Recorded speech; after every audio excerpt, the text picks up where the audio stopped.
Magandang araw po mga friend. Ito po muli si Ate Lek. Welcome back po sa ating munting channel.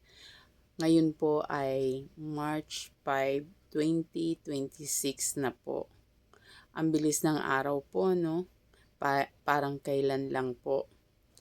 Um, Gusto ko pong i-share sa inyo at yung iba rin po ay nagtatanong kung meron po daw na bawal na pagkain sa katulad ko na breast cancer patient.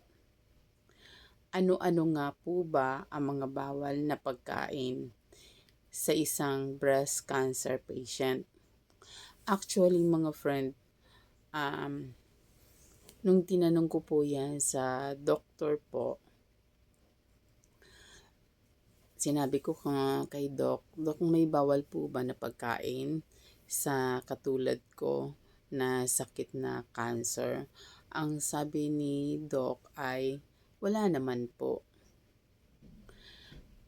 Lahat po pwede po naming kainin tulad ng manok or chicken. We can eat chicken, pork or yung baboy.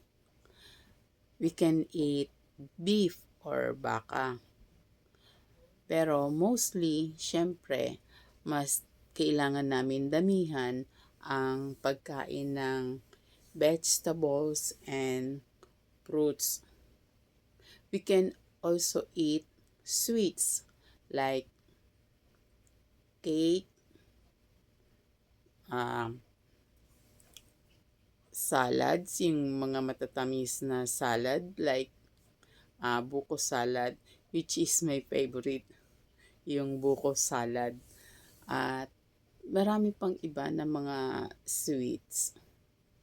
Pwede naman po kainin, but in moderation. Yun lagi po ang sinasabi sa amin o sa akin po ng doktor na pagkakain po ay laging in moderation.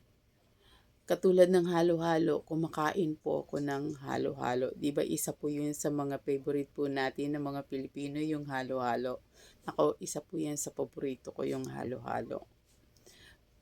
Yun, bago po ako kumain yan, kasi nagkikrave po talaga ako. Parang, alam niyo po yung hinahanap po talaga ng panlasa ko yung halo-halo. So, nagpaalam po ako kay Doc kung pwedeng kumain. Sabi niya, oo, pwede ka namang kumain. Walang bawal.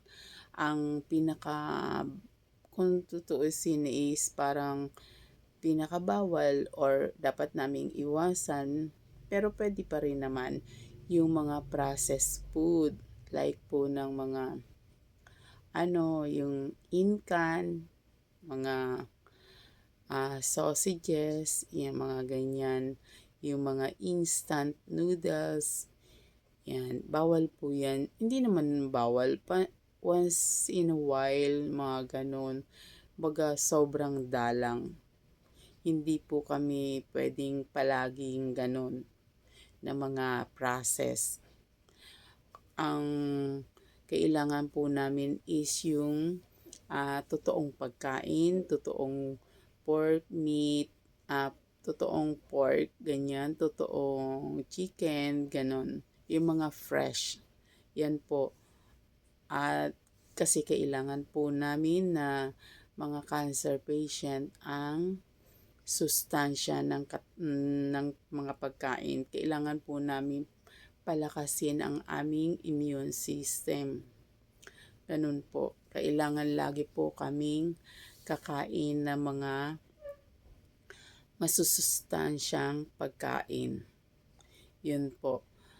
Okay, mga friend, sana may naibahagi po ko sa inyo at sana ay lagi po nating aalagaan ang ating mga sarili, ang ating kalusugan. Hanggang sa muli po, ito po si Ate Lek. Until next time po.